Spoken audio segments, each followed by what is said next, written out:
Hey, this is Riyanka and welcome back to my YouTube channel. তো আজকে আমি তোমাদের সাথে একটা শু আনবক্সিং করতে চলেছি। তো জানো তো, আমি লাইফে কিছু মানুষকে ভীষণভাবে মাথায় চড়িয়ে ফেলেছিলাম। মানে এতটাই তাদেরকে ভ্যালু দিয়েছিলাম যতটা তারা ডিজার্ভও করে না। তো তাদেরকে ঠিক এরকম জুতোর জায়গায় রাখা উচিত। তো কিছু মানুষের হয় না প্রফেশন এরকম, মানে তাদের প্রফেশনটাই লোক ঠকানো। তো তারা চুরি করবে, কিন্তু তাদেরকে চোর বলা যাবে না। প্রথমত তারা চুরি করবে, করার পরে তারপরে সেটা যদি ধরা পড়ে সেটাকে ডিনাই করবে, তাদের কোনো গিল্টি ফিলিং নেই এরকম করার পরে তারপরে সেই মানুষটাকে ছেড়ে দেবে। তারা কি জানে একটা মানুষ যদি তাদেরকে ছেড়ে চলে যায়, তারা সেই সময়টা কিছুটা ভুলতে, কিছুটা টাইম পাস করার জন্য তারা একটা অন্য মানুষকে ইউজ করে। তারপর অন্য মানুষ যখন ইনভলভ হয়ে যায়, তারা সেই মানুষটাকে ছেড়ে দেয়। মানে এটা তাদের প্রফেশন।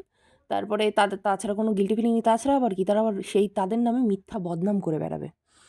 তো এরকম পৃথিবীতে এরকম প্রচুর মানুষ আছে আমার দেখা। মানে একদম তাদেরকে ভীষণভাবে মাথায় চড়িয়ে ফেলেছিলাম। তো যাই হোক, জুতোটা কেমন হয়েছে কমেন্ট বক্সে জানিও। দেখা হচ্ছে নেক্সট ভিডিওতে। বাই।